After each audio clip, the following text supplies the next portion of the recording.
If this is your first time, welcome to this data privacy talk of Limitless Power Coach. So basically,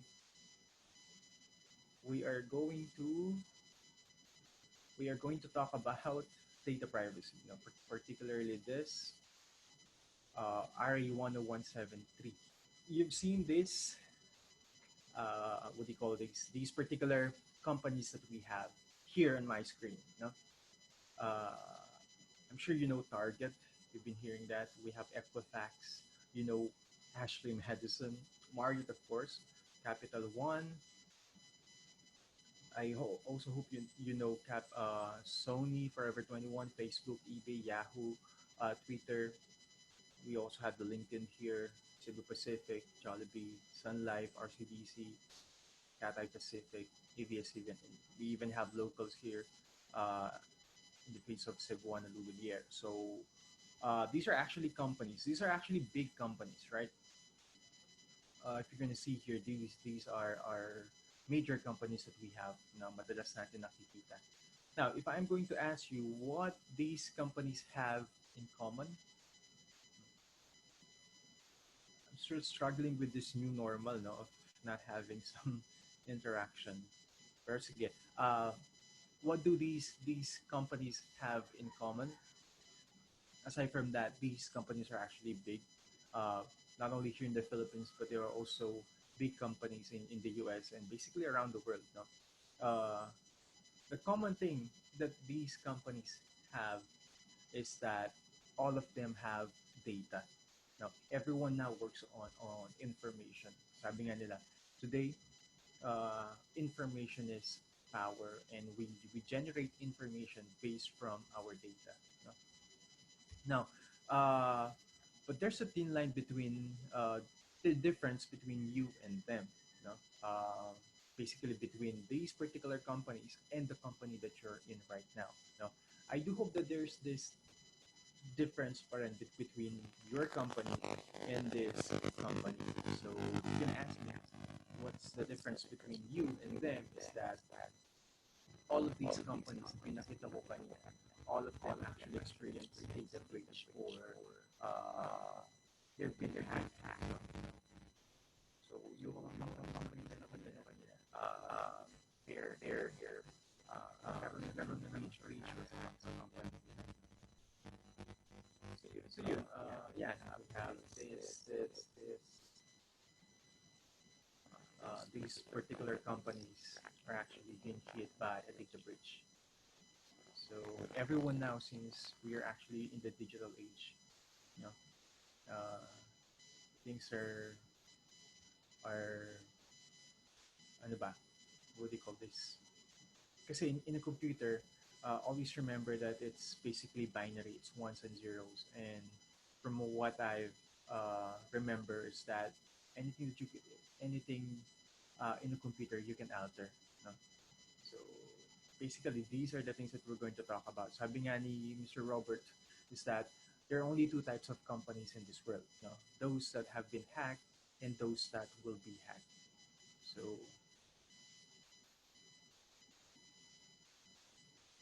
okay. So, I'm having hard time hearing you, Sir Paul. Okay.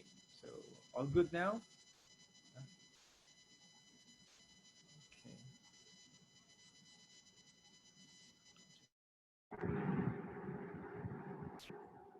All right. How about now? Naririnig po ba na maayos? I'm gonna disregard this thing.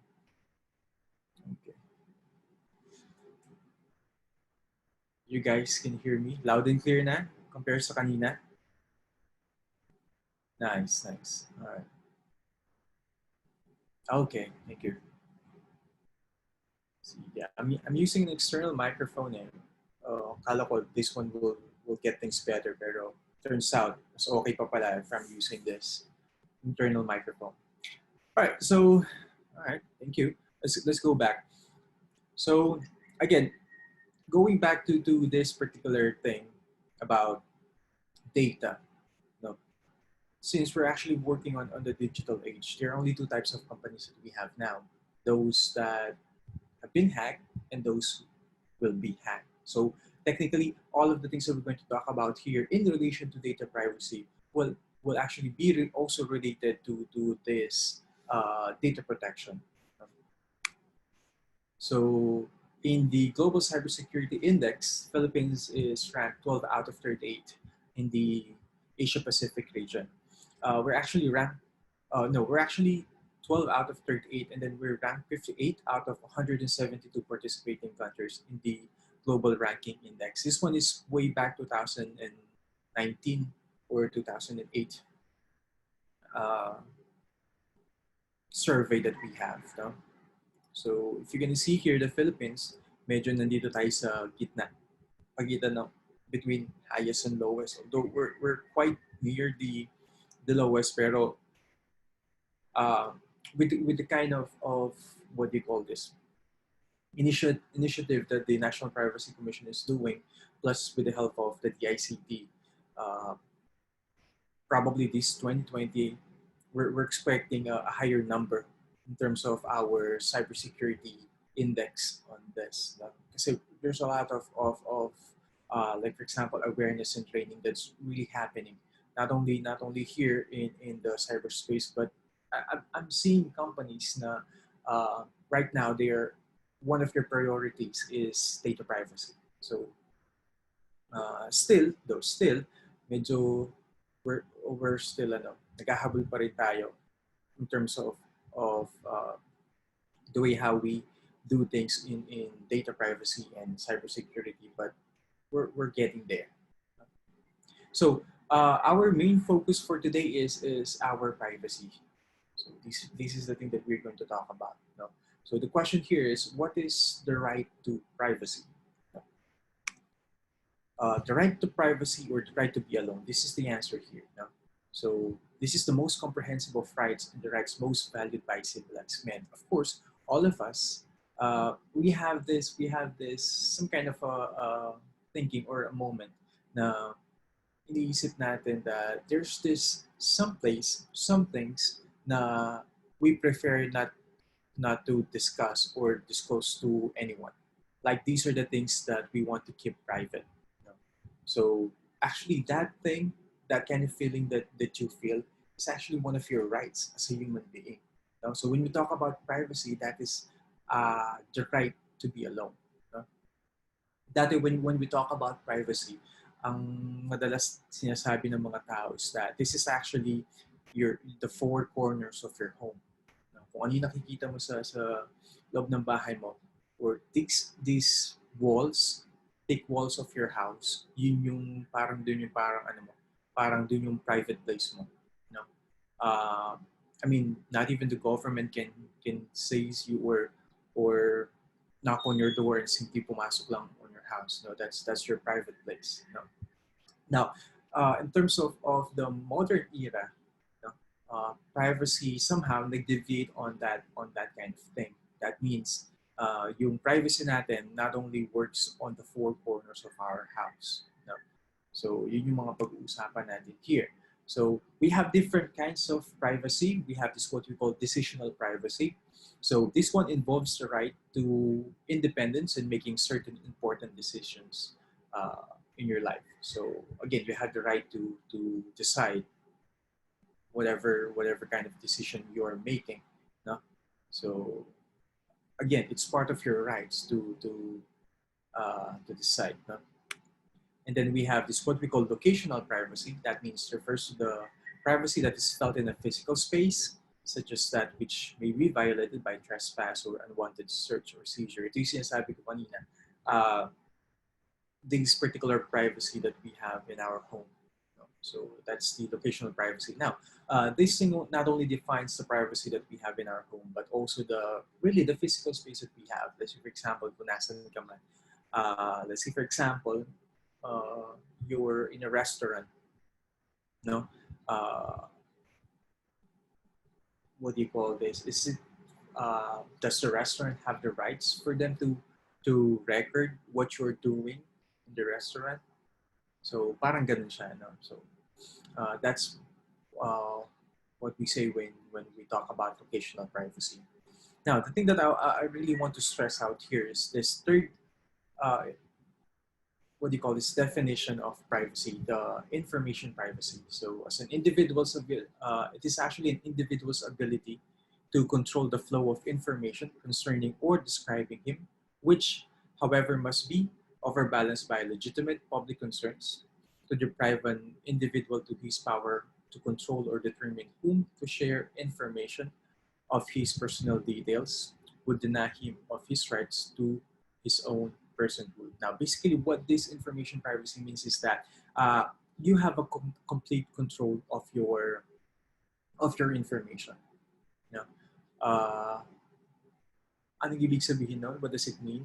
It means that if I give permission to this particular person or entity or company to have my information, let's say for example my name, my birthday, and my SSS number for that matter, I have a complete control kung anong gagawin niya dun sa information ko. So you have all these particular rights to do all of those rights on that particular entity, kasi those are your information.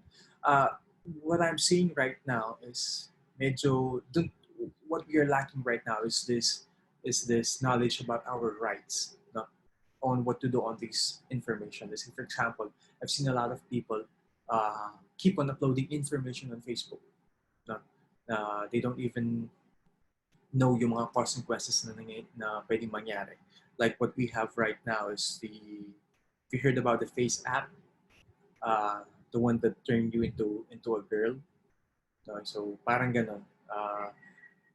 In fact, we can even talk about that later during our open session about the privacy impact of those particular things. So yeah, there are also two aspects in information privacy: the right not to have a private information disclosed, and the right to live freely without any surveillance or intrusion. So when we say the right not to have a private information disclosed, that means these particular private information uh, should not be disclosed unless you give them the consent. So later on also we're going to talk about more on the consent, at saka yung mga privacy notices that the company should have. And also these are the things that you should also see in a particular company. Also, the right to live freely without surveillance and intrusion. Sabi ko nga, one of the good examples here is that when you go to a restaurant, is it okay for them to record you on their CCTV cameras? No? So yung mga things like that. No? So if I'm going to ask you right now, is it really okay for this particular restaurants or malls or company to record you on CCTV? No? Is this surveillance not intrusive about your privacy? No? So yung mga ganung klaseng bagay. Well, the answer there is very easy. No, if they are recording you on a CCTV, usually meron kayong makikitang mga nakapaskil doon, nakapost na this particular location or restaurant is being monitored by CCTV. No? So yung mga ganung klaseng mga privacy notice, if you see those things, then somehow that gives them the okay sign for them to record you there. So parang ganun siya. And again, if you don't want to be recorded, then you stay out of that place. Diba? So the fourth industrial revolution is data. It's the new oil of the digital economy. What do you mean by that? That means before kasi on the probably the third industrial revolution or the second industrial revolution is that oil is actually the one that fuels the economy.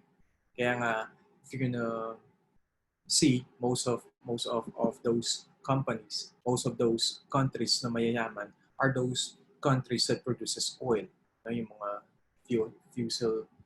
fossil fuels that na sinasabi natin. So that's actually the one that makes the economy go round. Now the thing is, now we have this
ask for these certificates, like yung DTI and SEC, for that matter.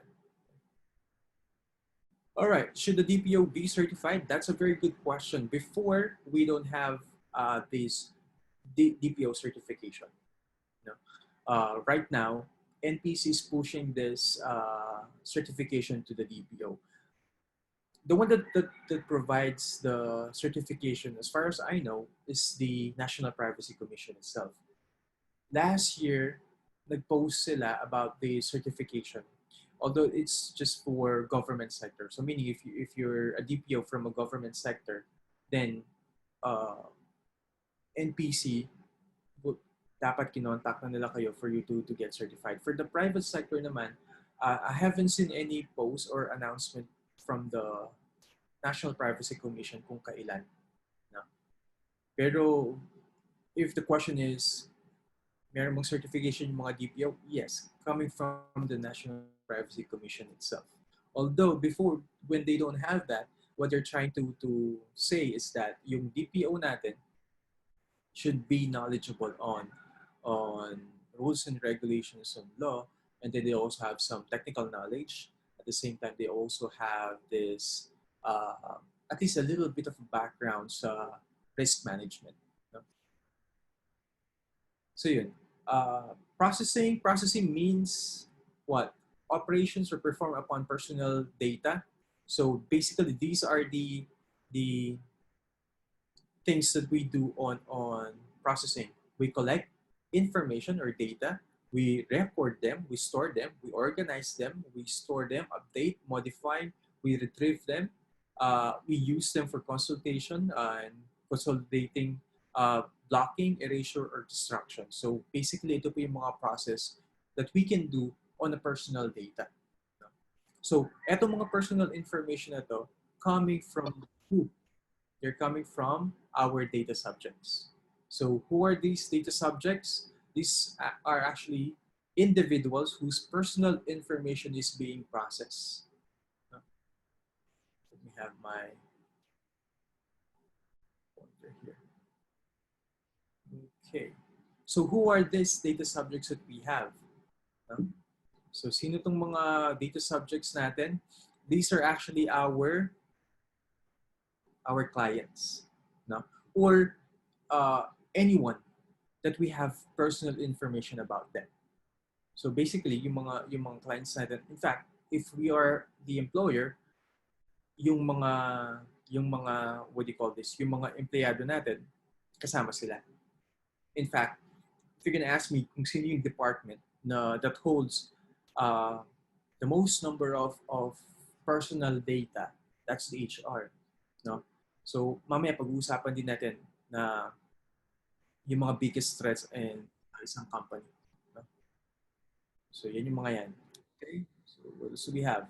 So those are the data subjects. In fact, if you're gonna ask me, basically, who are the data subjects? That's us. No? Tayo yung mga data subjects. No? Me, for example, I am a data subject of my company. Kasi I have information to them. Let's say, nung nag-apply ako sa company ko, I provided them my name, my birthday. In fact, yung lahat na nakikita mo sa 201 file, if you are familiar with that, lahat ng mga yun are my information. So I am one of their data subjects. Ano? I am a client of this particular bank as well. So meron akong personal account on this particular bank. So yung information ko doon nakastore sa banko na yun. And they collected that, they report that, they organize that, they use that, they actually modify that. No? So I am one of their data subjects. Right? So sino naman yung mga personal information controller? So personal information controller are the one that controls the processing of personal data or instructs another to process personal data on its behalf. So yung PIC, basically these are the companies, our employers, the banks, lahat naman nagko-collect ng information. So let's say, for example, your company asks you to file your 201 file, you put your personal information there, then they are the PIC. No? So that's personal information controller. Now, just in case this particular company mo they ask someone to process your personal information, no, ang tawag naman natin is PIP. That's Personal Information Processor. So, these are organization or individual whom a personal information controller, the PIC, outsource or instruct the processing of personal data pertaining to a particular data subjects. Okay, so let's see, for example, uh, we, we've seen these, so I've seen this before, may mga companies that they ask someone to do their payroll. So this particular company, your PIC, asks this particular PIP to process your personal information. So that's the difference between a PIC and a PIP. Data Protection Officer, this is the one that's responsible for the overall management of compliance to the DPA. Actually, one of the requirements of DPA is to have a DPO. So better be sure that the company that you're in right now has a data protection officer. Kasi parang ito yung nagiging bridge to anyone with all of the concerns about data privacy. So meaning yung mga data subjects ng company natin, siya yung kausap. Yung mga stakeholders ng company natin, siya yung kausap. In fact, the NPC itself, yung National Privacy Commission, ang kausap nila is the data protection officer. So siya yung pinaka-main contact natin to anything that is related to data privacy. So let's say, for example, we have data subjects na nagrereklamo kung bakit daw this particular person na nagpapanggap, for example, or trying to say na from kinuha niya yung personal information, for example, yung phone number niya on this particular sa inyo, ang tatawagan ng data subject is the data protection officer. So something like that. Okay, we also have this what we call data sharing. It is a disclosure or transfer to a third party of personal data under the control or custody of personal information control. So if you're going to see, there's a big responsibility para sa mga PIC kung saan nila dinidisclose or transfer yung mga information. We also have this what we call data sharing agreement. So these are the contract, joint issuance, or any similar document that contains the terms and conditions of a data sharing agreement between two or more parties. So when we say data sharing, let's try to clarify that one. Pag sinabi natin data sharing, is it when, for example, I have a company here in Pampanga and then meron siyang branch dito sa Manila. Yung mga branch, yung Manila branch asks for some personal information about our data subjects from this main branch sa Pampanga. Is that data sharing? From the DPA standpoint, that is not data sharing. So we're still on one PIC, isang company pa rin. Pero when a particular company asks a different company, for that matter, then dun nagkakaroon ng data sharing. What else we have? Consent. Consent refers to any freely given, specific, informed indication of will, whereby the data subject agrees to the collection and processing of personal information about and or relating to him or her. Consent shall be evidenced by written, electronic, or recorded means. It may also be given on behalf of the data subject by an agent specifically authorized by the data subject to do so. So what do we mean by consent? Every time that we, for example, as an employer, every time that we process personal information, we should always ask the data subjects if it is okay for them, if they're giving us a go signal to process their personal information. So consent, the key takeaway here is that it should be freely given. That means when you ask this particular data subject to sign this consent, hindi mo siya kailangan puwersahin. It should be specific. That means sasabihin natin dito on this particular consent kung ano yung gagawin natin sa mga information ng data subject. How are we going to collect it? How are we going to use it? How are we going to store it? How are we going to remove it? Informed indication of will, that means we can see on that particular consent na yung data subject natin is giving us a go signal or an okay sign to process their personal information. Now, that's the indication of will. Usually what they do is to have their name, yung sa pinakababa, and the signature. So there. What else do we have for the key terms? Yeah, let's talk about this. Let's talk about personal information. Sabi ko nga kanina, the DPA only focus on personal information.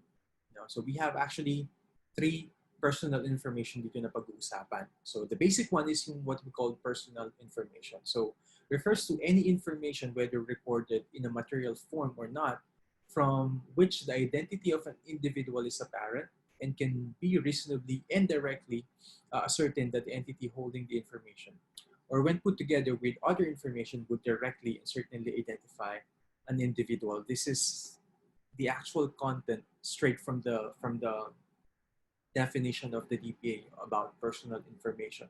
So that means anything about you that describes you as you. No? So those are the personal information that we have. No? Okay? So these are the types of personal information that we have. It's PI pala, by the way. The shortcut is PI. So name, address, place of work, telephone number, gender, location at a very particular time, IP address, birth date, birthplace, citizenship status, country of citizenship, payroll and benefits information, and contact information. So probably all of these information, you're very familiar with them. No? Thing that I would like to highlight probably that medyo hindi natin alam is yung location at a very particular time at saka yung IP address natin. You know?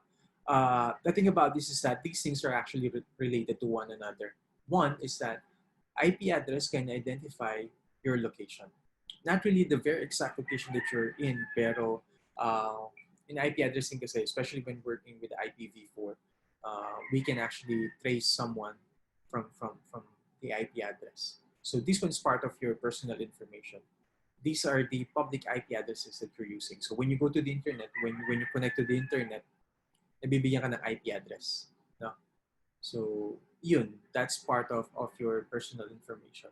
Lahat. Just basically anything that you use, your phone, your laptop, your computer, basta nakakonect yan sa internet, you have an IP address. And they can use that. You know? Bad actors, hackers, they can use your IP address to gain information from you. Location at a very particular time, this is very prominent on mobile devices. No? So, yeah, that's also part of your personal information. So if you don't want you to be geolocated at a certain point, then you might want to check the privacy settings of your phone. Usually, dun yan eh. By default, I think they've been tracing you on this, pero you might want to check on those things. No? All right, so we have personal information. We have this what we call sensitive personal information. So what are these things? These are a few of the examples na meron tayo on sensitive personal information. So race, ethnic origin, marital status, age, color, religious and philosophical, political affiliations, health, education, genetics, your sexual life, proceedings or any offense committed or allegedly committed as part of your sensitive information. Social security number, licenses, or its details, suspension and verification, tax returns. So basically, these things are sensitive personal information. So, Sir Paul, what's the difference between the two? What is personal and what is sensitive? When can we say these are personal information and these are the sensitive personal information? You know, by default, companies should only process personal information. No? So, etong mga personal information natin can be processed by our PIP and PIC. No? These things, by default, should not be being processed by our PIP, technically our companies. No? Mga natin. However, the thing is that hindi natin maiiwasan that we need to process this particular information. Tama? If you're going to see your 201 file, or if you just go directly to HR, you're going to see some of this information. No? Definitely meron at meron. No? We have a question here. How about the plate number? Okay, plate number is not part of your personal or sensitive personal information. No? So by far, sir, the plate number is not part of personal information. So meaning, you can just publicly disclose this particular plate number according to your preferences. No? Although a plate number can be used to for example identify the owner of that particular vehicle for that matter. No? So yun po. No? We also have this what we call privilege information. No?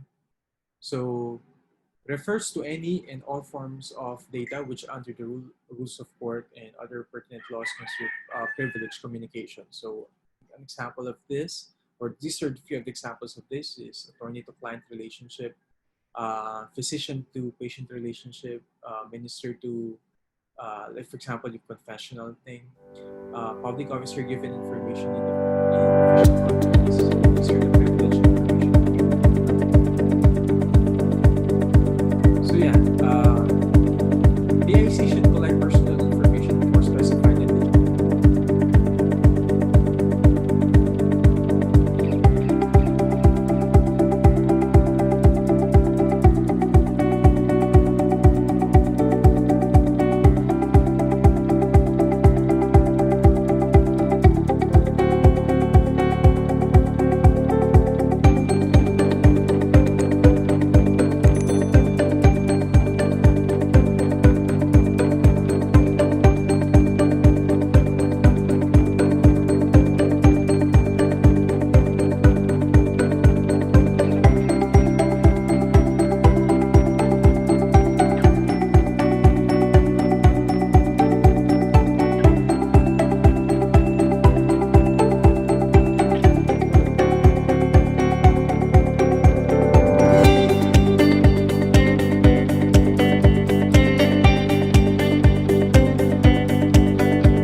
to make it simple. Parang kumbaga one-liner definition of all these things na makikita nyo dito.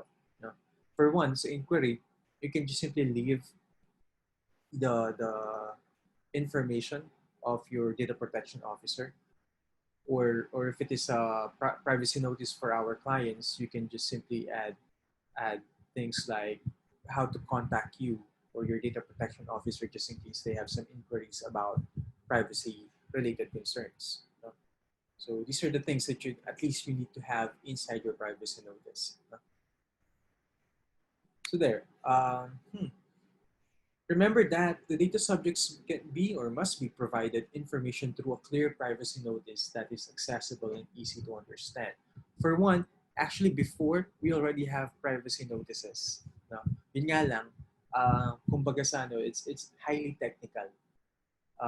Like the one that lawyers can only understand. Parang ganun. No? Like if you try to read a law, no, yung parang it's so highly technical that sometimes for a layman's kumbaga sa normal na tao is mahirap intindihin.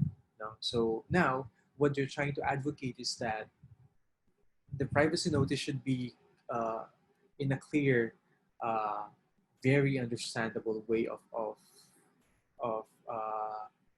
uh, creation. Like for example, yung pag-perform mo ng mga the use of easy words, no? Mga ganon. So while a privacy notice may not include specific details of the contents of the personal data being processed, or the recipients for that matter, the data subject may obtain such information through what we call right to access. So this is actually one of the rights that we have as a data subject, and that is your right to access. So privacy notice is different from the consent. So mamaya we're going to talk about the consent. Now, since consent addresses another principle of the data subjects. Okay. So yeah, so we have that. So again, when you want to address the transparency of your of the data privacy, at least you need to have your privacy notice. Okay, and then here the compliance framework for transparency. So one, you need to designate a DPO, of course, have a privacy notices, establish a mechanism for exercise of data subjects' rights. We're going to talk about more about that. Where appropriate, data subjects should be notified in case of a personal data breach. In fact, in my own opinion and suggestion, the moment that you ano ba, uh, the moment na nalaman mo na nagkaroon na ng breach, no, you should inform your data subjects for that, no? Especially those involved in there. No?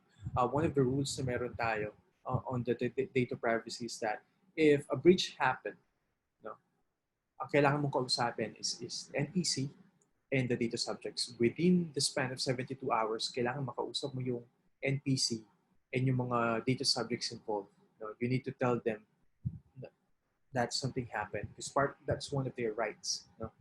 So you need to inform them about that. Now let's talk about legitimate purpose. So legitimate purpose means that the processing of personal information shall be compatible with the declared and specified purpose, which not be contrary to the law, morals, and public policy. Simple lang. When you say that you're going to do this and do that, stick to that one. No? If you did not declare something beyond this mga sinabi mo, then don't process those personal information from that point. Let's say, for example, this is one of the concerns. When you ask your data subjects about their personal information, and then hindi mo sinabi sa mga data subjects mo that you're actually giving this personal information to another PIC for example for marketing purposes. No? Hindi mo sinabi yun sa kanila based from the consent, then pwede kang ireklamo ng mga data subjects natin. No? So again, the processing of the personal information shall be compatible with the declared and specified purpose. No? This is where the consent will kick in. So consent refers to, again, any freely given, specific, and informed indication of will whereby the data subject agrees to the collection and processing of personal information. No? So yeah, consent shall be evidenced by written, electronic, and recorded means. So it may also be given on behalf of the data subjects, yes, like now by an agent specifically authorized by the data subjects to do so. So these are the content or the things that you need to remember when you do the consent. Data subjects agrees to the collection and processing. Again, it's freely given, specific, and there's this informed indication of will by having their signature, siguro at the end of the consent. So evidence by written, electronic, or recorded means, yeah, we have the signature, opt-in box or click an icon. If you're actually asking for the content or for the consent through online. Sending a confirmation email can also work, and oral communication. Although on the oral communication, I highly suggest if you want to do that, you need to say, for example, you need to record just in case. No? Okay. So that's how things work there. And then, yeah, consent means giving data subjects genuine choice and control over how a PIC uses their data. No? So consent should be unbundled from other terms and conditions. No? Yung mga tinatawag natin ng mga unbundled consent. No?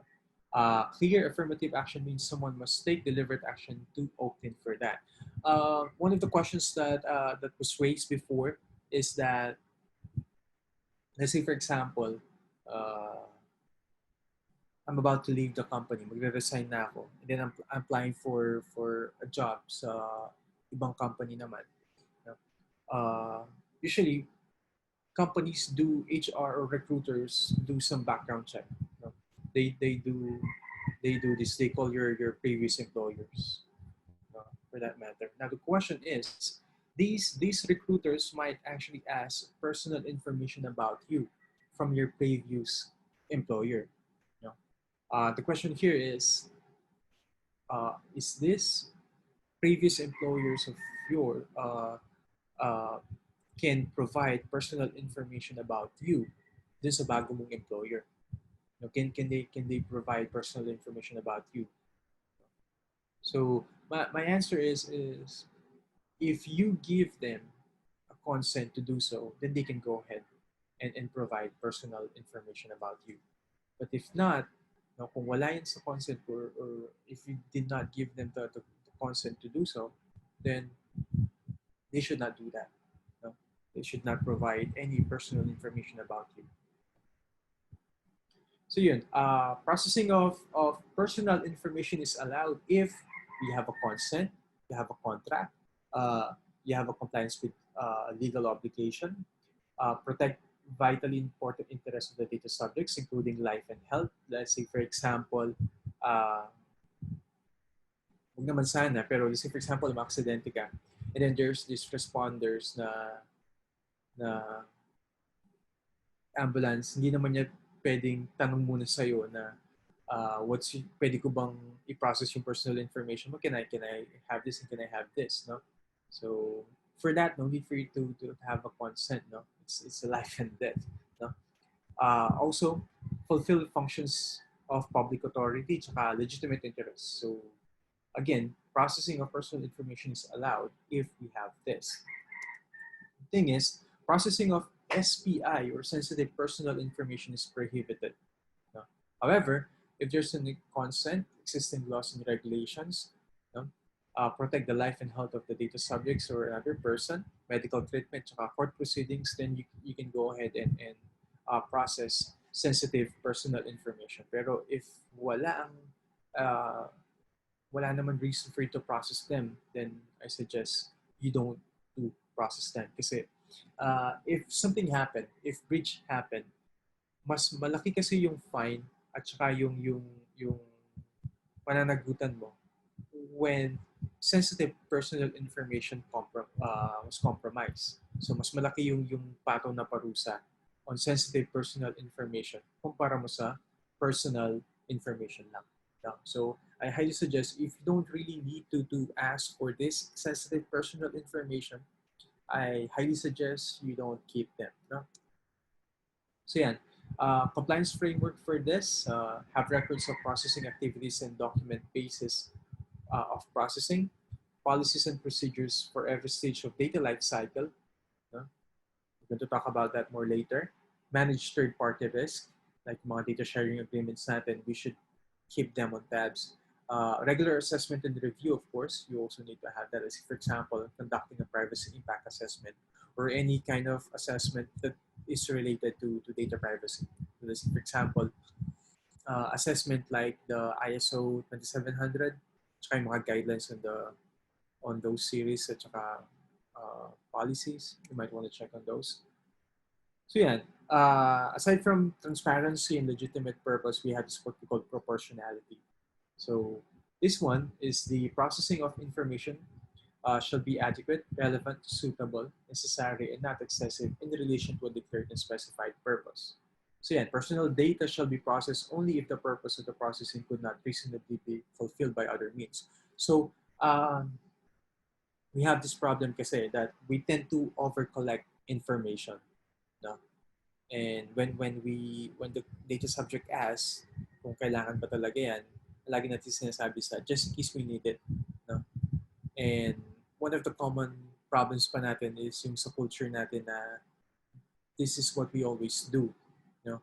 Nagiging problema kasi ngayon is that everything that we do in data privacy is somehow counterintuitive. There's some mga usual practice na ginagawa natin sa company. Kasi the way how I see it is that our companies or yung mga companies natin, they don't have this much value about personal information or they don't value much data privacy before. Now, more and more companies are getting aware of these things. No? So hopefully magtuloy-tuloy. So the compliance framework for proportionalities have records of processing activities, including data inventory and data flow. Because we have this yung data life cycle nga natin, it has a beginning and end. So you need to record paano natin ginagawa yung mga yan. You also need to conduct a privacy impact assessment. That's one of the requirements in the 5 pillars of data privacy. We also have what we call policies and procedures for every stage of the data life cycle. How do we use it? How do we record? We also have this retention policy and disposal. Regular assessment and review, of course, kailangan din po yan for compliance framework. Okay, so let's talk about security measures. We have 3 things to talk about here. We have the organizational, physical, and technical. So these are the things that we need to see when we talk about security measures. Okay. So let's go first to this. Determination of the appropriate level of security must consider the following: the nature of the personal data to be protected, the risk presented by the processing, the size of the organization and complexity of its operation, current data privacy best practices, and the cost of security implementation. Really, when you talk about the hardware and the software, the cost of security implementation is very high. Kaya nga, those what we call risk managers, they tend to, tsaka yung our other stakeholders, they tend to balance things out. So you cannot really focus on your it's very costly, masyadong mahal, no? Yung natin. So we need to balance things out. At the same time, when we talk about security kasi, is that if an antivirus company tells you that if you're gonna buy our antivirus, if you're gonna use our solution, you are 100% protected. So if sinabi yan ng isang, for example, a security company or software, dalawa lang yan. Either one is that you're talking to a salesperson. Pangalawa is that if they insist that you're being protected 100%, ask for insurance. And more often than not, if you can ask for insurance, they will flip. Papaisip sila kasi really, it's really hard to keep a 100% kind of security talaga. Maybe now you're 100%, probably next minute you're no longer 100%. Parang ganun siya kasi in terms of security, it's like a race. kumbaga, between you being the defender, no, and the attacker. So it's like a race now. No? So we're going to talk more about that, or if you have questions about that, let me see on the chat group. No? All right, organizational security measures. These are the things that we need to consider when we talk about organizational security measures. One is that you need to have your data protection officer, records of processing of activities. You need to know also those things. Data privacy and data security policy should be also in place. No? Actually, marami pa yan. Not only the data privacy and data security. If you're really keen or gearing towards security talaga, meron pa tayong encryption policy, meron pa tayong mga access control policy, and BYOD policy. So those things are also related to security policy. Also, one of the concerns here is that since human resource department is housing too many personal information, you should highly focus on protecting this department. You know, managing the third parties and the review and the monitoring. Also, in the organizational policy, one of the concerns also here or priority is yung tinatawag nating security training and awareness. No? In security, we have this connotation or we have this saying na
Okay, so ginawa ni Pepsi is that kinausap niya yung IT guy of Coca-Cola and said na, you know what, uh, you can actually work here in Pepsi. Pero ang gagawin mo lang is you won't be belonging to our IT department. Instead, you work by staying in Coca-Cola and all of the trade secrets, let's say for example, yung recipe ng Coca-Cola, the recipe of Coke has been a trade secret for a very long time now. Give that information to us along with all of the personal data na pwede mo makuha. Ibigay mo sa amin and then you'll get paid, you'll get compensated. Okay, so that's an example of a great hacker. No? So those people, sila yung mga parang uh, walang lack of principles, kumbaga, kind of thing. They're not really a black hat. They don't really do this for this kind of reason of taking advantage. It's just that they're in between the black and the white. No? We also have the organized hackers. These are organization of cyber criminals. We also have this. No? We have hacktivists, we have terrorists, and we have the state sponsored. If you're gonna ask me kung sino may pinakamalaking budget in terms of being an organized hacker, ang pinakamalaki is yung mga state-sponsored. So when we talk about state-sponsored hackers, ang nagpapasweldo po sa kanila is yung mga government natin. No? So, we have few known state-sponsored hackers talaga na they do bad things. No? China has their own. North Korea, mga, in fact, they were saying na yung mga North Koreans daw, bata pa lang, pag nakitaan nila ng potential, what they do is that that particular kid won't go to a regular school. Instead, pupunta siya sa isang school that is focused on cybersecurity and hacking. No? So, ang nag-sponsor naman is yung state, the government itself. No? Kaya malaki yung budget nila in terms of these things. No? Ayan. So, we have state-sponsored terrorists, of course, kaya mga hacktivists natin. Hacktivists, one known hacktivist is yung Anonymous. All right. So we have this what we call passwords, and we've been using this for since World War II. No. Now let me tell you a secret. Your password can be cracked, one way or another. No, it can be cracked. No? They can use brute force in that. No? Okay. So there. Really, the question here is that. The question is not can you hack it. The question is always about when can you hack it. It's just a matter of time when hindi mo pwedeng sabihin na this thing cannot be hacked. Probably now it can be hacked. Probably hindi siya pwedeng ma-hack today or tomorrow or probably next week or next year. You'll never know. No? So the question here is always when. It's not can you do it. It's not a yes or it's not a binary of yes or no. It's a binary of when. No? So here are the few things that we need to know. Let's say, for example, have you heard about Have I Been Pawned? I know do sa mga naka-attend nung Monday, I provided yung Firefox privacy. No? So here, yan, pwede rin natin gawin yan. So let me check if I can share that one.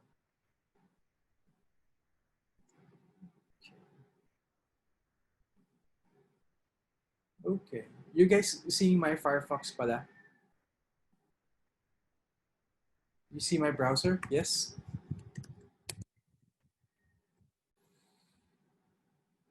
Okay. All right, let me share this one.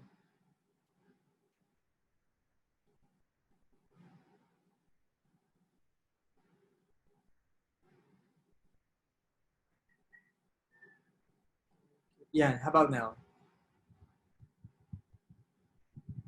All right, nice. Okay, so before we go to that particular website, I want to show you the privacy.gov.ph website. No?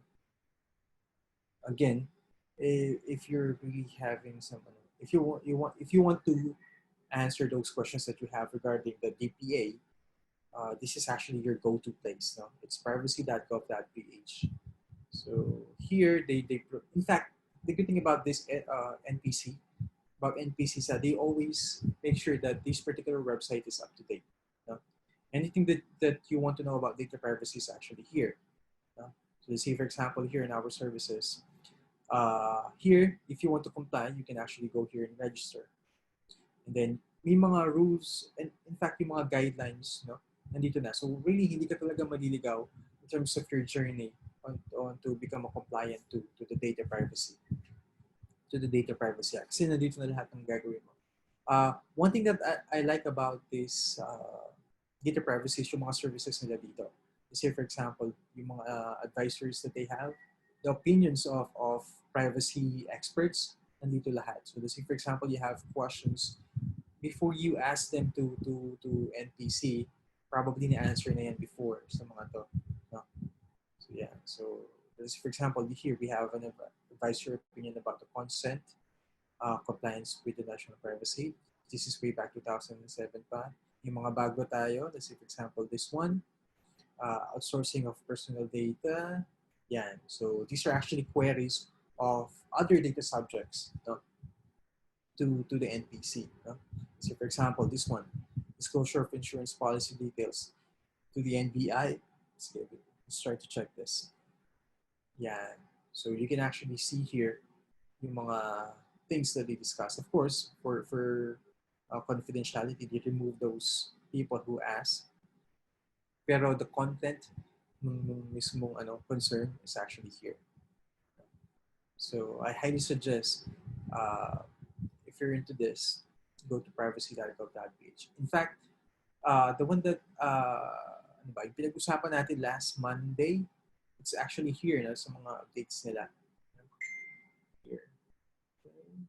These are the updates of the NPC. Let's see, for example, here, how to fortify information system in schools. Okay, statement on the Facebook thing. I'm sure you heard about the Facebook problem. So it's here also. Okay, yeah, so you might want to check on these things. Okay, yeah. Dito po lahat ng mga yan. Even the work from home, here. No? So it's also here. Okay, so please go to this and also dyan yung makikita lahat ng mga yan. Alright, so let's go back.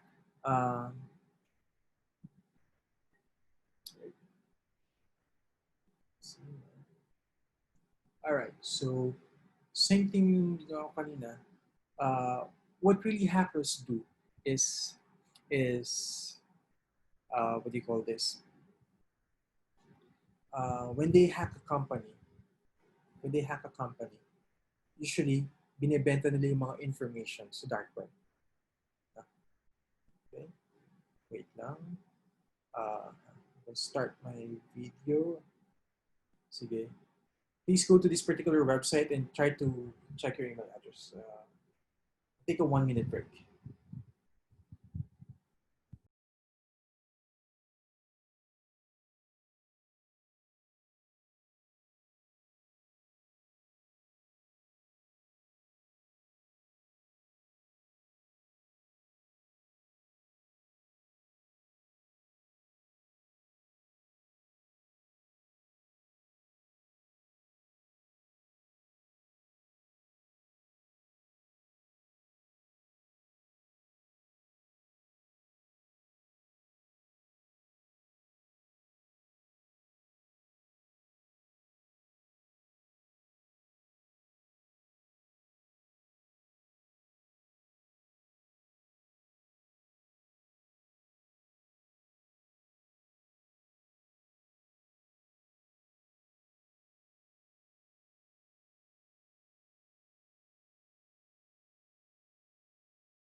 All right, so we're back now. I'm sorry for the delay.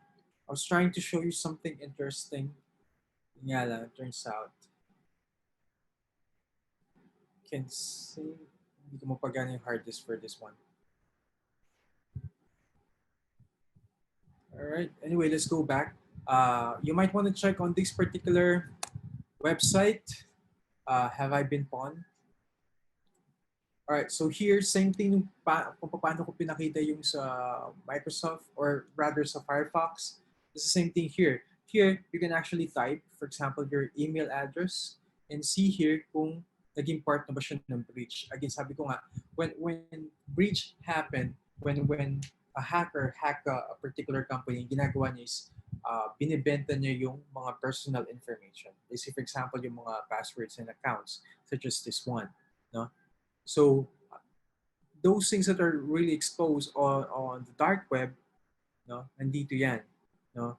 You can actually see it here. If naging part na ba ng breach yung, for example, yung email address mo. So for example, mine has been part of these particular breaches. No? Yeah. In fact, even your password, no. You see, for example, I think we have password. No? So dito, ang ginagawa naman is that lahat ng mga nakukuhang lahat ng mga passwords na madalas ginagamit is makikita natin dito. So you might want to check if your password has been part of or ginamit na yan ng mga users before you na naging part na ng hack. No? I was about to show you yung I have this list of passwords. It's a 4 gig file of all the known passwords na ginagamit ng mga users. Ang ginagawa kasi ng mga hackers is that they do, if you know about brute forcing, so ang gagawin nila is they will try yung mga known passwords na na-hack. No? Let's say, for example, here, ito meron ng 5 million passwords na na-compromise. No? Part ng mga data breaches. So, these things are being used to check. So, as far as I know, the number one password pa rin na madalas na ginagamit ng tao is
Sabi nga nila, these people, these social engineers, came from like yung merong background sa sa psychology, things like that. No?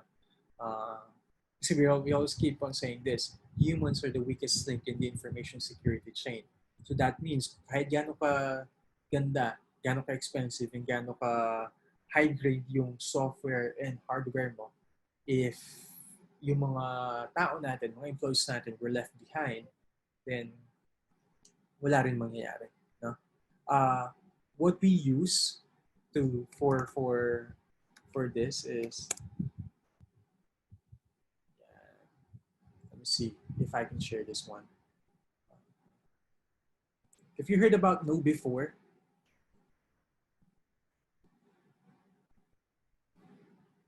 if you heard about this, then uh, that means if your company asks you to enroll on this, then that means your company value uh, the privacy in terms of human factor. So No before is the one that provides security and awareness. No? Yeah. So I highly suggest you might want to check this and suggest this to your company to subscribe. This one's created by Kevin Mitnick. Kevin Mitnick is one of the known hackers. Black hat turned to white hat hacker. So siya yung gumawa niyan. What this thing do is focus on the human error. Now, yun yung ini-improve nila dito, yung mga weakness. Kasi, again, sabi ko nga, 90% of all the attacks started with human mistakes. So, you might want to check this. Okay? So, yeah.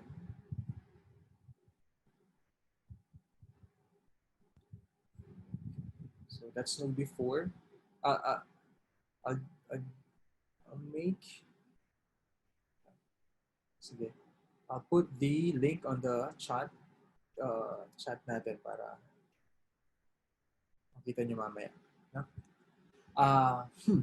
What else do we have? This is Facebook.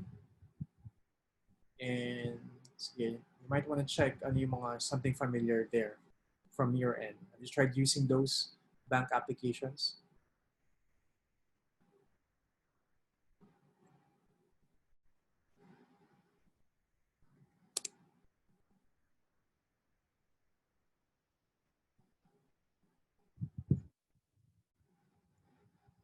Have you tried using this?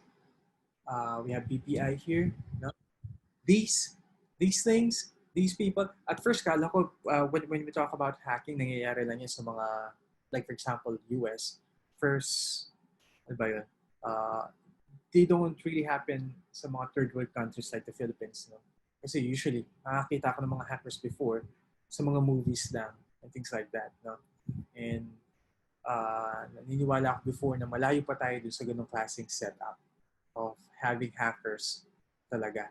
But now, upon seeing this, these unknown accounts dito, these are actually Filipino hackers.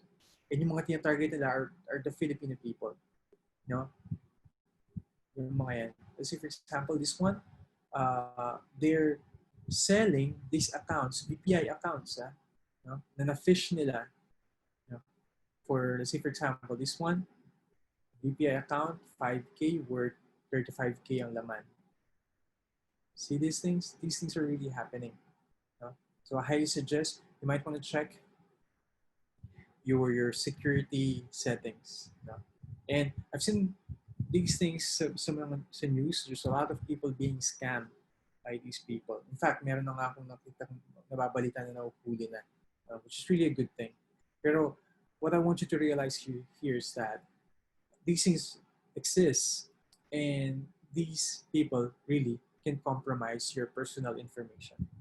The worst is they can take away your bank accounts. So let's talk about social engineering attacks. So again, social engineering scams been here for years. In fact, sabi ko nga, 90% of the things that is related to compromising the system or hacking is somehow started with social engineering attacks. Kasi nga naman, if you're the hacker, diba? If you can think about it, if yung mga tao, if humans are the weakest link, why not start attacking them first before going to the complicated one? No? So here we're going to talk about the different types of social engineering attacks. No? This is very prominent, especially when we talk about corporate espionage, when we talk about companies. More and more companies are being hit by social engineering attacks. In fact, uh, at least based from my experience, this is number one. And then second is what if you heard about ransomware. So those things also exist. No? We have this one client I remember was hit by a ransomware. No? So it starts with a social engineering attack, and then they do some lateral movement, and then finally ended up having ransomware. No? So one of the attacks of social engineering is what we call phishing. Actually, this is the general or the most used kind of attack. So phishing is the leading form of social engineering attacks that are typically delivered in the form of email, chat, web, ad, or website that has been designated to impersonate a real system or organization. So phishing messages are crafted to deliver a sense of urgency or fear with the end goal of capturing an end user's sensitive data. So usually common attacks of phishing is that it will ask you to sign in. It will provide you a link. Kaya nga, I always tell this that every time someone sent you a link, you know, uh, please, if this particular someone is not trusted or you don't even know them, never ever click the link. Uh, you can also, if you want, you can have this in Microsoft Outlook. We have this safe link that you can use. You can also Google first the link before you access it, so you can do that. No, pero a very typical attack this phishing is no.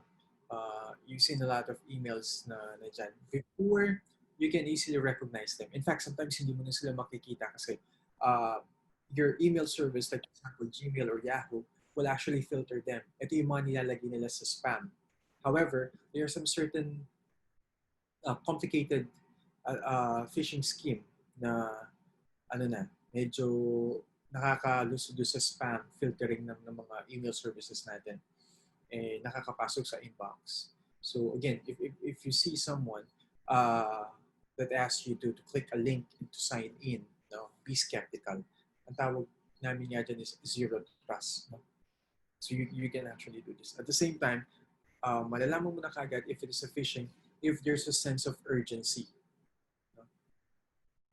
So if there's this some sense of urgency or fear, no, then chances are this is a phishing scheme lang. No? Another branch of phishing scheme is what we call spear phishing. So spear phishing is a subset of phishing, a very similar attack. Still, they have this, this have usually they have this link, and then they instill fear and sense of urgency, as they send the email. Yun nga lang dito, when we say spear phishing, para kang uh, you're a targeted employee, for example. So, for example, if you're the CEO or you're the one who's handling the HR department or the finance department, or if you handle sensitive information or data, ang ginagawa nila is that they spearfish you. So, spearfishing is they need to pay attention to the degree of uniqueness for the limited number of users they target. So, yung phishing, pang maramihan, this is where an attacker usually pick kung sino yung merong mga mahinang password management policy or yung merong mga weak security setup. No? Spear phishing naman is highly targeted. Right? So if you think that you handle sensitive corporate or personal or sensitive information, I highly suggest you pay attention on what you do on the security settings of your accounts. Okay? More and more people from Facebook, kaya na-hack yung mga accounts nila is because of this, spear phishing. No? Or sometimes, out of nowhere, someone will chat you and will provide you a link. No? I've seen this campaign sa Facebook randomly they will send you a message na hindi mo naman kilala.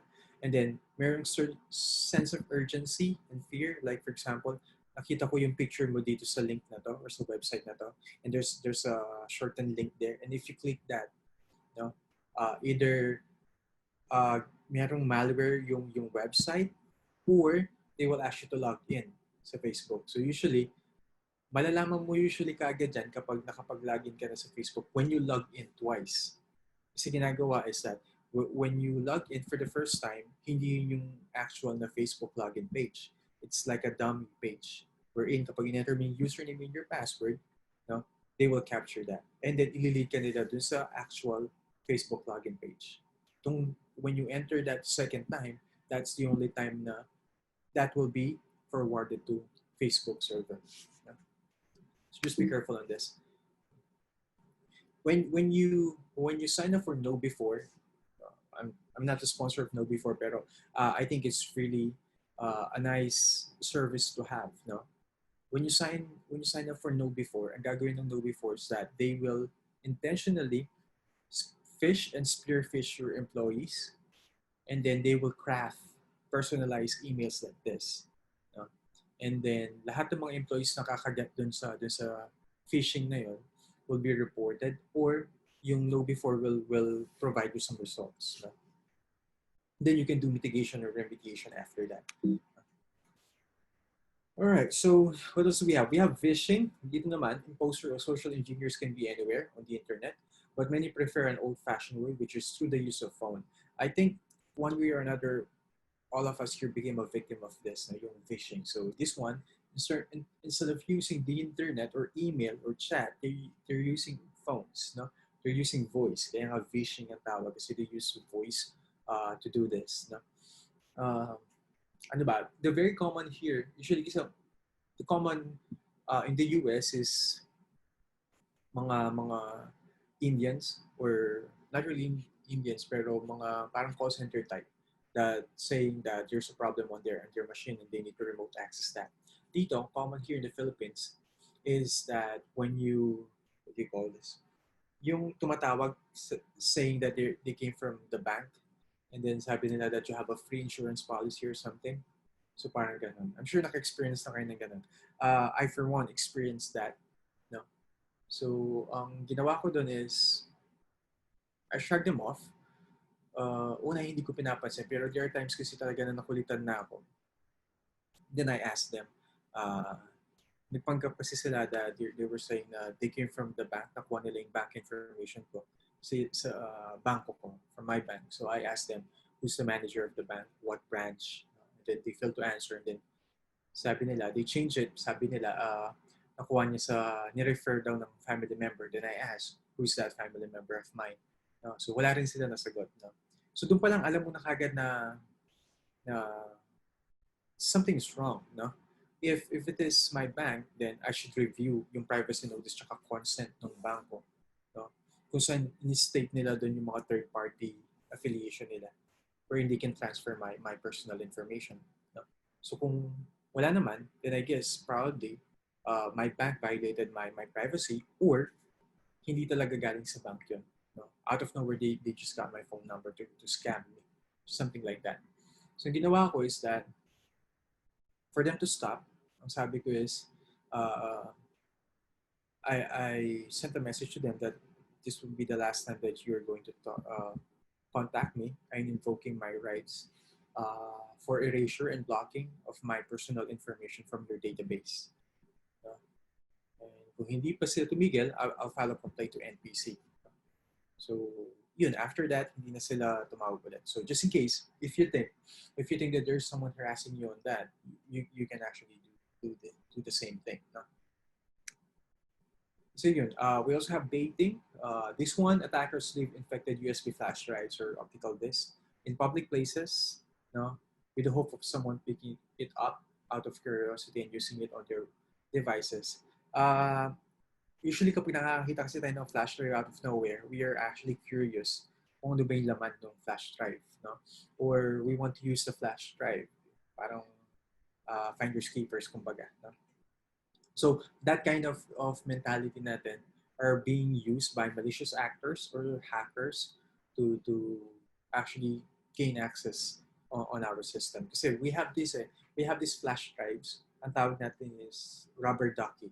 So when you insert that to your machine, automatic yung flash drive na yun, kahit nakikita mo na wala siyang laman, out of nowhere, that particular flash drive will contact yung tinatawag nating CNC or yung command and control server. Wherein, pwede na silang, kumbaga yung rubber ducky will open the gate for that CNC to take over your machine. So just be careful on that. Now, this one, laganap to sa mga companies na ang ginagawa ng mga attackers is that they leave flash drives within the vicinity of the company and hoping na one of the employees will get that flash drive and insert that to one of the machines na meron yung company. No? So you can prevent that by having a policy na bawal magsaksak ng flash drive na hindi company-owned flash drive sa mga machines or block entirely yung flash drives, especially kung hindi naman talaga kailangan. No? Except for those people na kailangan talaga yung flash drive. No? What else we have? Quid pro quo is like, you do this for me, then I'll give you something in return. So parang ganun po siya. So attackers might ask one of your employees or your janitor to say na isaksak mo tong flash drive na to dun sa computer ng isang employee, parang ganun. And then I'll give you food, I'll give you coffee, I'll give you money. So parang ganun po. Tailgating naman, this one, I've seen this, can't remember kung ilang beses ko na nakita to. Ang ginagawa naman sa tailgating is that, you know, when you go to your office, yung meron mga tap cards para ma-open yung gate. So ginagawa ng iba is, kapag may pumasok, makikisabay sila. And then sasabihin nila, kunyari nakalimutan yung ID nila or something. No? So us, Filipinos, sa atin kasi parang out of respect and politeness siguro, we tend to let them in. No? Kahit hindi natin kilala. Something like that. So just be careful on tailgating. 5 ways to protect yourself. These are a few of the tips that we can offer you. One is that do not open any emails from untrusted sources. We talked about this last time. No, never ever open something from untrusted sources. Do not give offers from strangers the benefit of the doubt. So if they seem too good to be true, then they're probably really too good to be true. You know? Lock your laptop, especially if it is. But if it is a workstation, then IT can actually have this screensaver lockdown policy. No?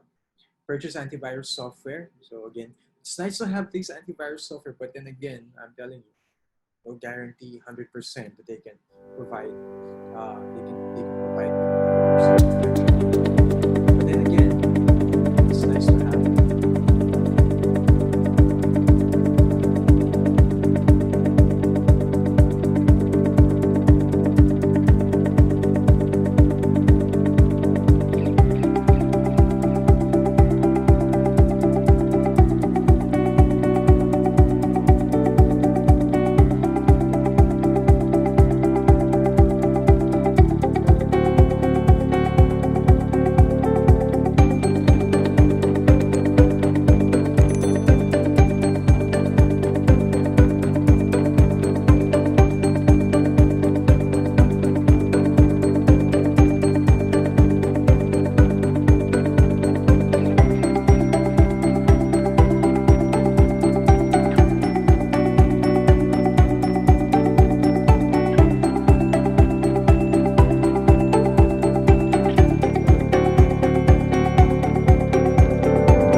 or for obvious purposes, including when it is necessary for performance or in relation to a contract or service. So dito na pumapasok yung, kasi we have this question since I am the employer, for example, and you're the data subject, you're applying to my company, should I ask for a consent for you to sign para lang i-process ko yung 201 file mo? Like for example, your birthday, your tax, your pag-ibig, your PhilHealth, things like that, no? So sinasabi dito that the PIC should not process this. They can actually process this, no? Even without the consent, if we have the contract. Yung contract natin between me as the employer and you as the employee is considered as the consent itself. No? So the information is being collected and processed because of legal obligation. So no need for us to have a consent. You know? We also have this what they call the right to damages. So data subject shall have the right to get indemnified for any damages sustained due to such inaccurate, incomplete, outdated, false, unlawfully obtained personal information. So just in case, if you feel that some of your rights were violated by someone, especially a PIC, no, then you can actually ask for the right to damages, and they should compensate you for those damages. No? We also have this what we call data portability. No? Right? Excuse me for a while.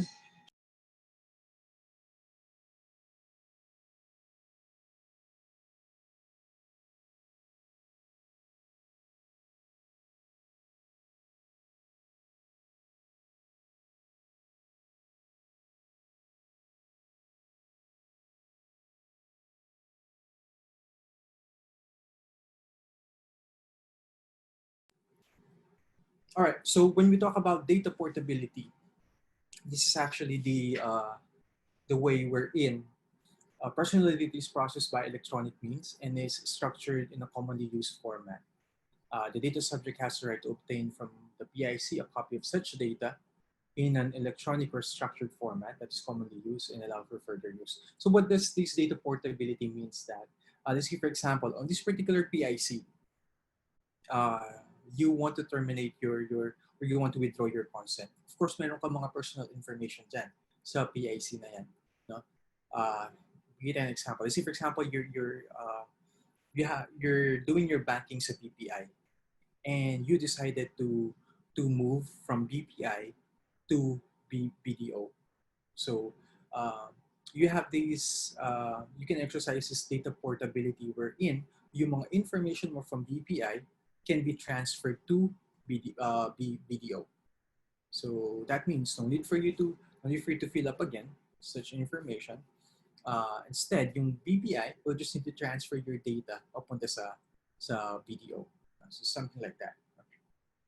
So yeah, so these particular banks, they tend to have a very similar format in terms of how they collect and process your personal information. So yeah, that is right to data portability is trying to say. Okay, what else we have? So of course you have the right to file a complaint. So if a personal information has been misused, maliciously disclosed, or improperly disclosed, or that any of your data privacy rights have been violated, the data subject has the right to file a complaint with the NPC.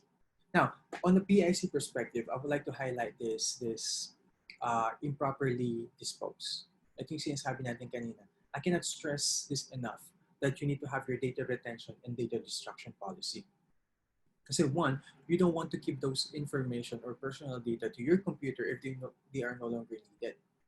Say if things happen like, for example, this computer holds yung mga personal data natin ng mga employers or mga data subjects 20 years ago na hindi na kailangan, pero nandito pa rin sa computer na to. And then one day, someone hacked this computer and get those information. Then you're liable. No? Isipin mo yun, if you're gonna think about it, you don't need those information. Yet napahama ka pa dahil you did not remove them out of your system. No? So just be careful on those. Wherein kapag dinilit mo yun, wala na silang makikita, wala na silang makukuha from you. No? So just be careful on that. All right, so consequences of non-observance of data subject rights. One is loss of trust. Madami ng companies na nalugi or sara. It's because their clients fail to appreciate yung effort nila, or they've been attacked for more than many times. No? Loss of self-determination, loss of autonomy, harassment, damage to reputation, loss of money, stigmatization, and discrimination. If you heard about Ashley Madison, I always make this as a good example. No? Because this one destroys data subjects' lives. If you heard about ashleymadison.com, it's actually a adult dating website. No? What does it do is, ang ginagawa ng Ashley Madison is yung mga married people, married partner, for example, na hindi na masaya probably sa married life nila, they can just simply sign into to Ashley Madison. And then Madison will process the data and find them a match. No? So, ganun yung nangyayari. So, these married people, nakakahanap sila ng another married person, and then they match theirs. Technically, it's like technically it's cheating since you're married, and then parang ganun siya. Now, the thing about Ashley Madison is it's a big company, and daming users, no. And then probably there's this hacker na hack nila yung Ashley Madison, and they only have one request. They want Ashley Madison to shut down para matigil na yung the kind of business that they have. No? So they give Ashley Madison ample days to respond. Ang ginawa ni Ashley Madison is hindi niya pinansin. So, nangyari is that hackers, being true to their words, is nileak nila lahat. I'm not sure kung lahat kaagad or partial muna na mga personal information ng mga users nila, including the username, their real name, their bank accounts na nakaregister doon, at the same time yung mga pictures na nandun. No? So you, being a data subject of Ashley Madison, no, and being a married person, anong mafe-feel mo when this information leak, and then nalaman ng partner mo, your official partner, na you actually have a user account on this Ashley Madison. No? So ganun yung nangyayari. So I think these things, all of these consequences happen to Ashley Madison. No? Yeah. Of course, you as a data subject, aside sa kahihiyan na sinapit mo, you can exercise your rights against Ashley Madison. So just be careful on those things. No? These are the crimes against data privacy and prescribed penalties that we have. So these are the punishable acts. As much as possible, huwag mong gagawin as a PIC or as a member of a PIC. Access due to negligence, unauthorized processing, unauthorized purposes, improper disposal, intentional breach, concealing of breach. So ito yung sinasabi natin na within 72 hours, dapat masabihan natin yung company, no?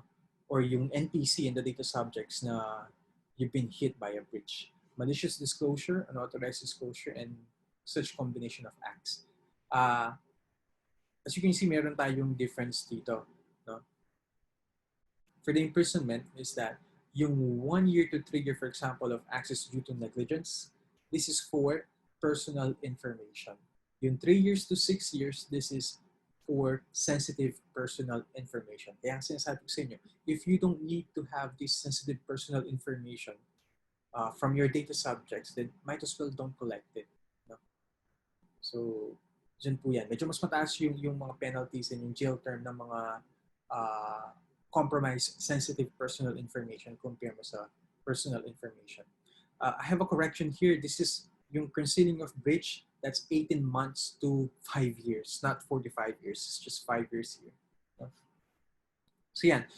Still, there's a difference between the personal and the sensitive personal information. And these are the fine, no? Na pwede mong makuha out of these penalties. No? All right, so let's talk about data protection officer. I guess if your company asks you to attend this particular training, then probably you are the one you're eyeing to be the data protection officer. So again, all PICs and PIPs should designate a data protection officer. So a PIC shall designate an individual or individuals, so you can be a team, no? Who are accountable for the organization's compliance to the DPA. So The identity of the individual or individuals designated shall be made known to any data subjects upon request. What else? General qualification, of course, one, we need to be knowledgeable in this. You need to be reliable. You have some expertise in data privacy. You have sufficient understanding of the processing of operation being carried out by your PIC. So definitely that means your experience on how your company works. No, alam mo na yung mga pasikot-sikot ng company. And of course, you need to have a knowledge by the DPO of the sector or field of the PIC or PIP. Now, just in case you're working on a multi-branch company, still you only need to have one data privacy officer. However, you can have this what we call compliance officer for privacy. So COP naman refers to an individual or individuals who shall perform some of the functions of a DPO. No, so DPO generally oversee yung mga ginagawa ng COP. They're being monitored by the DPO. No? Yan. COP should actively coordinate and consult with the supervising DPO and should take instructions from them. No? Now, position of a DPO or a COP in the organization, they can be either full-time or like an organic employee, like these particular employees working on this particular department and then pinulak mo siya just to be the DPO. That's possible. No? Especially if nagpapakita siya ng mga qualities or traits para maging candidate for being a data protection officer. In the government, maybe a career or appointive. In the private sector, maybe a regular or permanent. And also, can also be a contractual. But then, based from NPC, the term or duration of the contract should be not less than 2 years. Because especially if you're starting out your compliance to the data privacy, medyo mahabang proseso po yan. No? Takes a lot of review sa mga policies and regulations. Takes a lot of time and effort to do the assessment back. So, should not be less than 2 years. No? Right. So why appoint a DPO? One, it's a government requirement, no? Based from the Data Privacy Act. At the same time, a DPO increases your chance to remain competitive in the dynamic global landscape of data protection. Because now, it's really, it's really highly sophisticated na yung the way how we steal money nowadays. Dati, in order for you to get money, in order for you to do bad things, you need to physically be there. No? For example, you want to rob a bank, you need to go there to the bank and kunin mo yung mga pera. Now, it's different. You can just simply stay at your home, probably on your mom's basement. You have a computer, you have the internet, and then you can just simply access and traverse all of the servers around the world and hack things, get information. So yeah, having a DPO can increase your competitiveness in terms of this. It improves your customer service and enhances your responsiveness to the growing public awareness and regard for personal data protection. Actually, nakakadagdag ng pogi points yung pagkakaroon ng DPO sa mga company. Especially if you're talking about companies from outside na looking for a partnership. Usually, one of the concerns they have is yung security side of your company. How do you protect information? No? Sometimes they ask that. No? In fact, I have this, what do you call this? I have this one client na ang gusto mangyari is that since we're talking about cryptocurrency, BSP mandated everyone here in the Philippines, that in order for them to conduct business in cryptocurrency, they need to be compliant to the Data Privacy Act. So it's nice to have a DPO like that. At the same time, it upgrades your posture in terms of how you protect your data subjects information. So what should I look for in a DPO? So again, DPO should have an expertise in relevant privacy or data protection policies and practices. He or she should have a sufficient understanding of the processing operations being carried out by your company. At the same time, I think it's HR's responsibility naman to train the DPO. Padala siya sa mga trainings and awareness, padala siya sa mga conferences. In fact, NPC is having this annual DPO conference wherein lahat ng mga DPO around the country nagsasama-sama for this one particular conference. It's just that this year, so it always happened in May. Eh. This year, ang nangyari is it's ano ba tawag dito? Online na. No? Pero last year, pinalad ako maka-attend. There's a lot of things that you can learn from these conferences. No? So yun. If you're the DPO, what can we expect from you? One, you must be independent in the performance of your functions and should be accorded in significant degree of autonomy by the PIC or PIP. That means at least yung mga data protection officer natin, they have some certain degree of autonomy or seniority na kaya ang sinasabi nila at least dapat yung DPO natin is nasa senior or mid-senior position wherein they can have some yung kumbaga yung mga words nila should be taken seriously. No? So, you may perform or be assigned to perform other tasks or assume other functions that do not give rise to any conflict of interest on your function as a DPO. So, company can also do that. No? But I suggest, if your company is just new to the data privacy, I suggest you focus muna on building up this particular data privacy on your company. And then kapag tapos na yung building up, you're just trying to maintain, then I guess probably that's the time that they can assign you on different workload. Pero if you're just starting up, I highly suggest focus muna on the data privacy. No? So yeah, your PIC or PIP should not directly or indirectly penalize or dismiss you for performing your task. So meaning, you did this assessment and then sabi mo sa one of the managers or stakeholder, for example, is that if we continue this particular process, we might have some data or personal information compromise or leak. Hindi sila naniwala and then they take it personally and then take it against you. So dapat hindi po ganun. No? Your opinion as a DPO must be given due weight, of course. In case of disagreement, or should the PIC or the PIP or your manager choose not to follow the advice of you, then it is recommended for you as a good practice to document the reasons. Of course, yung mga companies natin, kahit despite the fact na sabihin natin na they're gearing towards privacy and security, sometimes they need to balance things out pa rin. No? Kaya yun. So you should always talk to your stakeholders and managers on how.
perspective ng isang IT person is different from the legal person in terms of the HR, in terms of the internal audit people. So magkakaiba, no?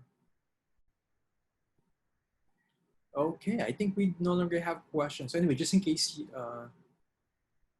wala na po tayong question, no? I'll ask you to accomplish the evaluation form. When is the next privacy webinar?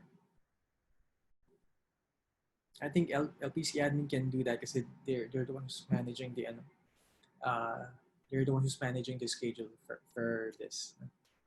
So LPC admin can reply on that.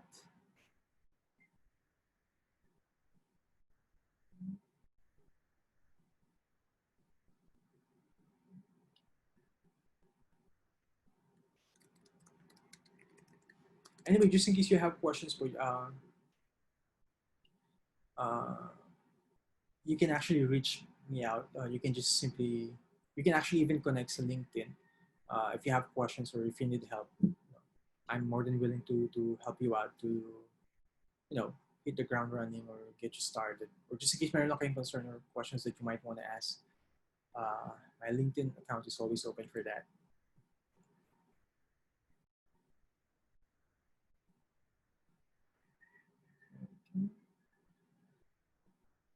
All right, so does the government employees have different rights to a private person? For, very good question. Pero the thing about this is that yung po mga rights natin as a data subject, that applies to all of us. So regardless if you are a government employee or you are a private person, it applies to all of us in the same manner. However, magkakaiba lang po tayo. And actually, data subjects, we're just simply the same. Magkakaiba lang is like when we talk about PIC, so personal information controller. So if it is a private company, of course, they have their own, they have their own prerogative on how do they interpret or how they do the Data Privacy Act. Yung sa government naman, since this is the government, usually they only have one policy, one rule about this. No? One of the concerns lang in terms of this, in terms of the government, is that, for example, yung PhilHealth or the DOH, no? Kasi DOH also have this, I think what they're trying to do is yung give emphasis also on the importance of a secured public health information of Filipinos. So ang say ng NPC dyan is that it can it can take over yung mga natin, yung mga personal information that defines on the NPC or on the data privacy. So let's say for example, sinasabi kasi sa atin is that yung sensitive personal information natin, we cannot process that. We cannot process that unless merong consent. However, the thing is, when you talk about health and emergency, especially if it's life and death, you cannot waste time on asking this consent to process their information, no? So parang ganun po siya.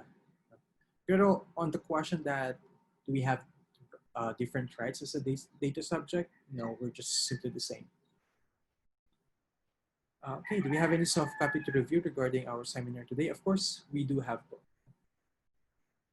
Is DPA applicable only to individuals, not company data?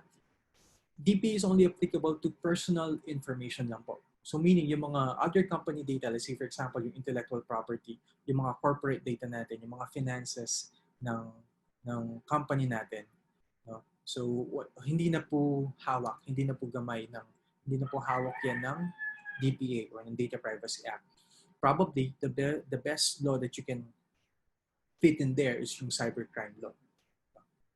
So you might want to check on the cybercrime law for those other types of information na meron tayo. Pero for the DPA, you only have those personal information, tsaka yung sensitive personal information, and the privilege information. Basically, lahat ng anything that is personal, anything that's about the data subject rights. Including pictures, based on the definition of personal information, anything that identifies you as you. So, yung mga pictures na nandun ka, kasama po yun. Let's say, for example, in fact, even yung mga videos, like for example, you go to a restaurant and then uh, yung katabi mong table, kumakain sila, iniwan niya yung wallet niya sa table. Now, all of a sudden, after niya kumain, hinahanap niya yung wallet niya, hindi niya na makita. So, yung customer na yon, pinuntahan yung manager and ask if pwede ba niyang i-review yung CCTV. No? Now, you as a manager, ano, if you're into data privacy, of course, ang gagawin mo, are you going to show that CCTV or hindi? No? So, ang best practice for that as of now is that, uh, of course, yung nawalan ng wallet ng customer has the right to access their information, such as yung mga CCTV footage nila. However, you as a manager, if you're gonna show that ng ganun-ganun na lang, you might violate some of the privacy naman ng mga other customers na kumakain, hindi naman involved. So the best practice there is that before you show that, make sure na yung papakita mong footage, ang mapapakita lang is yung mga involved na tao. No? Hindi nakasama yung mga other customers mo na nandun. Of course, if it is a legal matter, then pwede mong pakita yung mga people that are actually involved in there. No? If you're a government employee and someone took a picture of you sleeping on work hours, is that illegal?